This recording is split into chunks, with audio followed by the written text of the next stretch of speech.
My professional career probably started after I graduated college, but I wasn't really intending on moving to Columbus, Ohio. I was gonna go to New York City and chase the dream of being an actor on Broadway. And I graduated in 2001, May of 2001, and I was gonna move to New York. And then 9/11 happened in September, and it changed my whole path. Everything kind of happened for a reason, right? I found drag. My drag mother, Virginia West, introduced me to the art of drag while I was still in college. So I did it as like fun, kind of a lark. It wasn't anything I was really gonna take seriously. And then, I stayed here in Columbus, and Chris, the stage name Virginia West, Chris had encouraged me to like just give myself over to drag, and I did. And I just had tried it a couple times, and that's where Nina West came from. And everything was growing in the city, right? I was able to not only do drag in nightlife for many years, but I was also like really early on in my career trying to find ways to work within the community and do different kinds of drag. I started to do things within the city and working with city council on some initiatives and talking to organizations about the importance of LGBTQIA+ people and our profile within the community and what that means and how valuable this community is to the greater Columbus community. And it just all kind of added on to itself. And I was doing a tremendous amount of charity work within the shows at the bar, which then extended itself to, thanks to my friend Matt Goldstein, who runs BESA, which then introduced me to the Columbus Foundation, which gave the Nina West Foundation a home. So the path wasn't traditional. It was just kind of just growing, and different seeds were being planted in a very small garden. And then everything started to, then the garden got bigger, and it was just what a wealth of, I think, really incredible gifts. And then Drag Race happened, which changed everything. And I can easily say and proudly say that my time in Columbus prepared me for what I'm experiencing now. Right, I cut my teeth in a city that is a mid-sized city, one of the larger cities in the country, a really beautiful progressive blue dot in an otherwise fairly conservative area and state, which I think spoke to my desire to want to provide a better life and access to people who were like me, and it allowed me to find my activist voice. I think a lot of people find their activism or find their strength in activism because of their own personal stories.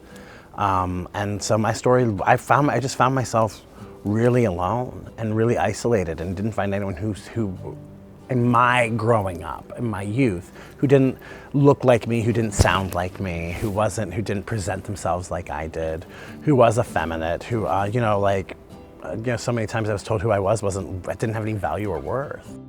And so Nina taught me a lot about how to walk and embody a feminine character, even though it's kind of a louder personification of myself. And I know that's kind of weird.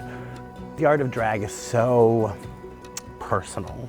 I can create a character who may or may not be like myself, but it's still my creation through and through and to the core. So Nina kind of gave me the familiarity of the body, definitely the ability to walk in the shoes, but I think that's where it stops.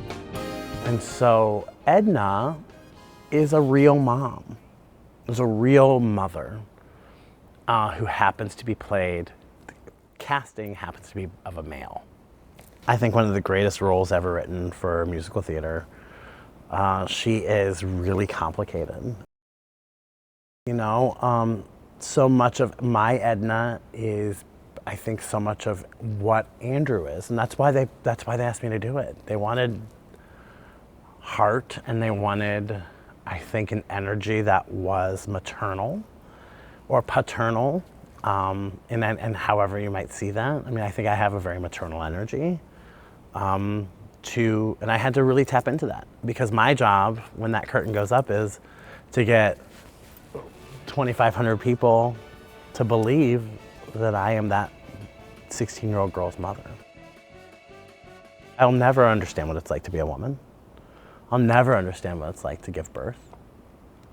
But that doesn't mean the human condition doesn't allow me to understand what it's like to love, and to love fiercely, and to give all of my heart and my energy to someone else, and to allow so that their dreams can be achieved. And that's, I mean, like, I just thought about my mom, and I thought about my grandmothers, and I thought about my sisters, and every other really incredible, strong, decisive, empathetic, impactful woman that I've ever come across, to try to bring that to Edna. When you come to see Hairspray, you're going to experience so many different things. You're going to see a girl who doesn't fit in because she's fat and big and she can't find her way, but she's also like not aware of that. Like, she's blissfully unaware that, you know, like, maybe I don't fit in, you know, but why can't I? And you're going to meet Seaweed, who is black and who cannot be on a television show except for once a month.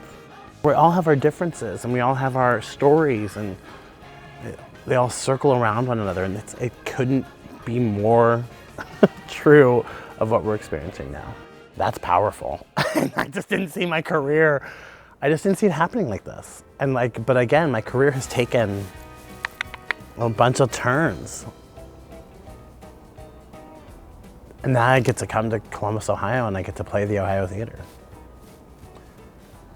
If you would have told me that 5 years ago, I wouldn't have believed it.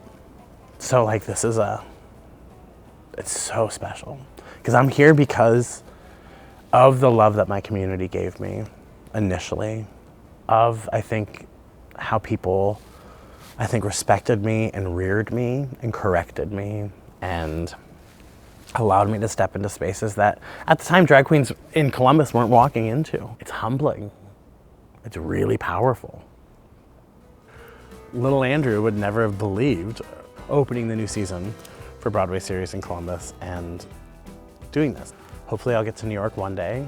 You know, that was always the dream. So boy, wouldn't that be like a full circle moment? It'd be crazy. But in the meantime, I'm just gonna keep working, keep doing that Midwest work ethic, and smile along the way and try to bring joy to it all.